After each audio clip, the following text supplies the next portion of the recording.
స్తోత్రం. ఈ వాచ్ పెట్టిన కాడ నుంచి మా వాళ్ళందరూ గొడవ, అమ్మిని దగ్గర నుంచి పిల్లల దాకా, సార్ దీన్ని ఎవరికన్నా ఇచ్చేస్తారేమో కొంచెం జాగ్రత్త అని. హల్లెలూయా. నేను అన్నాను అప్పుడే ఏమి ఇవ్వనులే. దేవునికి స్తోత్రం. ఆమేన్. మనం ధరించే వాటిని బట్టి కూడా కొన్నిసార్లు మనకు గర్వం వస్తుంది. ధరించుకోండి, ₹1,00,00,000 విలువైంది ప్రభువు మీకు ఇస్తే ధరించుకోండి. కానీ దాని ద్వారా గర్వం వచ్చే పరిస్థితి ఉంటే తీసేయండి. దేవునికి స్తోత్రం. హల్లెలూయా. ప్రభు ₹10,00,00,000 విలువనిచ్చే ఇల్లు నీకు ఇచ్చాడనుకో, పొందుకో, ఇబ్బంది ఏమీ లేదు. కానీ అది నీకు దేవుని కన్నా ఎక్కువైపోతే దాన్ని వదిలేసి చిన్న గుడిసెలో బ్రతకడం మేలని నా ఉద్దేశం. స్తోత్రం. దేవుని కన్నా ఎక్కువగా మనం దేనిని ప్రేమించడానికి వీల్లేదని ఈ రాత్రి జ్ఞాపకం చేస్తున్నాను. వాణ్ణేమో స్వస్థపరిచి పంపించాడు, వీళ్ళకేమో వాతలెట్టి పంపించాడు. రెండూ మేలేనని నా ఉద్దేశం. ఎవరికి కావలసిన దానిని వాళ్లకు ప్రభువు ఇస్తాడు.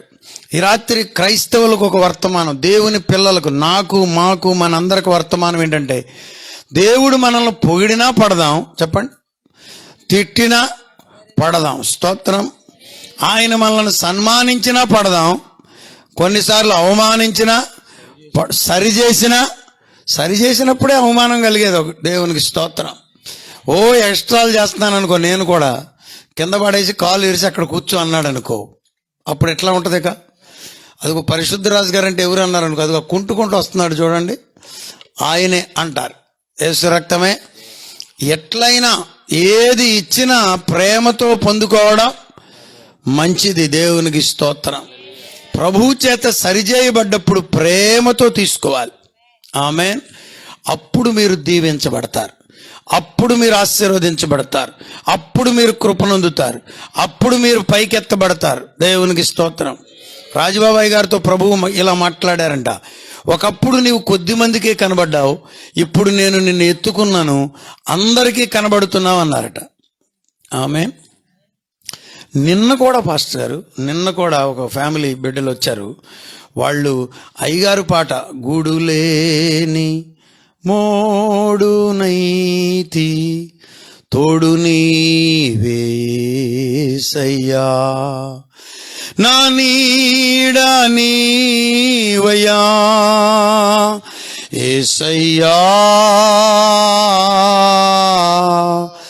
నా యేసయ్యా యేసయ్యా నా యేసయ్యా. అంకుల్, ఆ పాట కొరకు నేను ఎంతో వెతుకుతున్నానని చెప్పింది ఆ పిల్ల. ఎప్పుడు రాజబాబు గారు ఎప్పుడు వెళ్ళిపోయారు ప్రభు దగ్గరికి, అయినా ఆయన పాటల కొరకు ప్రజలు తెలుసుగా అన్నగారు, మీకు రాజబాబు గారు లాగానే పాడతారు. దేవునికి స్తోత్రం. హల్లెలూయా. ఆమేన్ అంటారా? దేవునికి స్తోత్రం. మరి ప్రభు ఆయనతో చెప్పాడు ఏమని? నేను నిన్ను ఎత్తుకున్నాను కాబట్టి ప్రజలందరూ నిన్ను చూస్తారని. ఆయన ఎత్తితే నీవు ప్రజలందరికీ కనబడతావు. మనకు అదే కావాల్సింది, ఫోటోలో కనబడాలి. చెప్పండి అమ్మా, ఫేస్బుక్లో జరుగమ్మా, కొంచెం జరుగు. ఎందుకు? నేను కూడా కనబడాలని. దేవునికి స్తోత్రం. హల్లెలూయా. పేపర్లో పేరుందా లేదా? ఉంటే పైనుందా కిందుందా? పైనుంటే పెద్ద అక్షరాలు. వీళ్ళు కూడా ఇప్పుడు వేసేవాళ్ళు కూడా మహా డ్రామా యాక్టర్స్.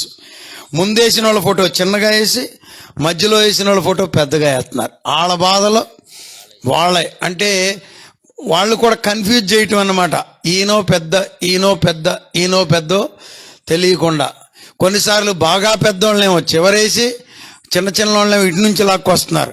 చూసేవాడు కన్ఫ్యూజ్ అయిపోతాడు, ఇటు నుంచి చూసుకోవాలా అటు నుంచి చూసుకోవాలా. ఈ రాత్రి వర్తమానం ఏంటో తెలుసా? ఎటు నుంచి చూసుకున్నా నేను తక్కువయ్యే కనబడాలి ప్రభువా. దేవునికి స్తోత్రం. ఎటు నుండి చూసుకున్నా నీవే మహిమపరచబడాలయ్యా. నేను కనబడకూడదు, మీరు కనబడాలి. దేవునికి స్తోత్రం. అప్పుడంట ప్రభువు నీ దగ్గరకు వచ్చి నిన్ను హెచ్చిస్తాడంట. హల్లెలూయా. ఏంటన్నా నువ్వు ఎక్కడ కూర్చున్నావా, నిన్నందరూ కలిసి ఇక్కడ పెట్టారా, నీకు ఇబ్బంది ఏమి లేదు, రా నేనున్నా నీతో అని. స్తోత్రం.